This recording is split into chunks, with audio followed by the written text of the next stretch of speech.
Shalom Bapak Ibu Saudara semuanya, kembali menyapa Anda dalam program Bible Everyday, dan hari ini kita sampai di bilangan pasal yang kelima. Sebelum saya membahas lebih lanjut bilangan pasal yang kelima ini, saya kembali terus mengingatkan bagi Anda semuanya untuk terus tekun membaca Alkitab secara runtut dan kita bisa menyelesaikan secara utuh dari Kejadian sampai Wahyu. Kalau kita baca runtut, maka kita akan menjumpai ayat-ayat yang unik, ayat-ayat yang menarik, termasuk di dalam bilangan pasal yang kelima ini. Kalau Anda tidak membaca secara runtut, mungkin Anda akan abaikan bilangan pasal yang kelima. Padahal di bilangan pasal yang kelima ini ada juga ayat-ayat yang unik. Yang unik adalah di dalam hukum mengenai perkara cemburuan, seperti yang tertulis di perikop bilangan pasal yang kelima ini. Di perikop yang terakhir Anda bisa lihat judulnya, hukum mengenai perkara cemburuan. Jadi rupanya di Israel sana, kalau ada seorang suami curiga bahwa istrinya berselingkuh atau tidak, maka si suami bisa datang kepada imam, dan kemudian imam itu akan melakukan hal ini. Saya bacakan buat Anda semuanya ayat yang ke-25. Maka haruslah imam mengambil korban sajian cemburuan dari tangan perempuan itu, lalu mengunjukkannya ke hadapan Tuhan dan membawanya ke mezbah. Sesudah itu haruslah imam mengambil segenggam dari korban sajian itu sebagai bagian ingat-ingatannya dan membakarnya di atas mezbah, kemudian memberi perempuan itu minum air itu.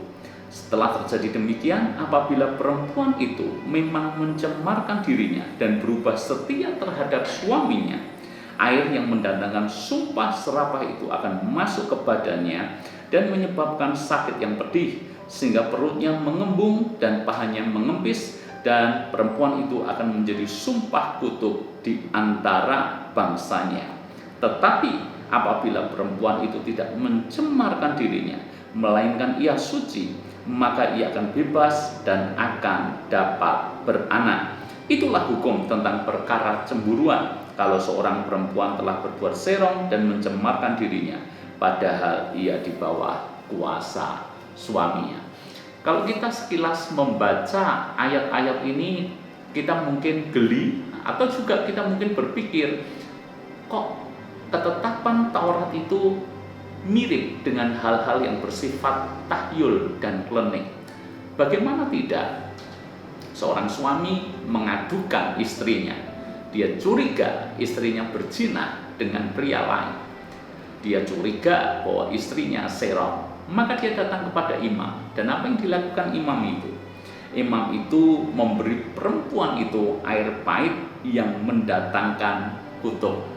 Jadi kalau perempuan itu minum dan kemudian perutnya menggembung dan pahanya mengempis, maka perempuan itu telah berbuat zina atau berbuat serong.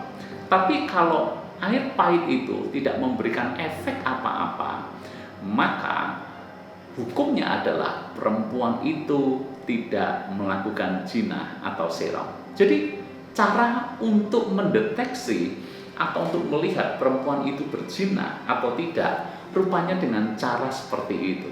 Mungkin terdengar aneh buat kita yang hidup di zaman sekarang ini. Mungkin kita bertanya-tanya, apa maksud Tuhan di balik semuanya itu? Saya ingin menjelaskan seperti ini. Budaya Israel adalah budaya yang menganut hukum patriarki. Artinya, pria itu punya dominasi yang lebih kuat dibandingkan dengan wanita. Pria dianggap lebih penting. Pria dianggap lebih punya power, lebih punya kuasa. Sedangkan wanita ini seolah-olah dalam tanda kutip menjadi kelas 2 dalam budaya Israel pada waktu itu. Sehingga bisa saja seorang pria semena-mena dengan istrinya. Kalau dia tidak suka dengan istrinya, dia bosan dengan istrinya, maka bisa saja dia menggosipkan atau memfitnah istrinya sendiri supaya dia bisa melakukan hukuman kepada istrinya itu hukum patriarki bisa berlaku demikian karena pria segala-galanya punya kuasa lebih dibandingkan dengan wanita. Tapi justru di dalam ketetapan Taurat ini, ketetapan yang kita baca di ayat-ayat ini justru menunjukkan bahwa Tuhan sesungguhnya berpihak kepada wanita, berpihak kepada kaum yang lebih lemah. Tuhan ingin adil, Tuhan ingin semuanya terlihat jelas, clear, dan transparan. Maka cara yang dipakai adalah imam, dia memberikan air minum pahit yang mana wanita itu minum.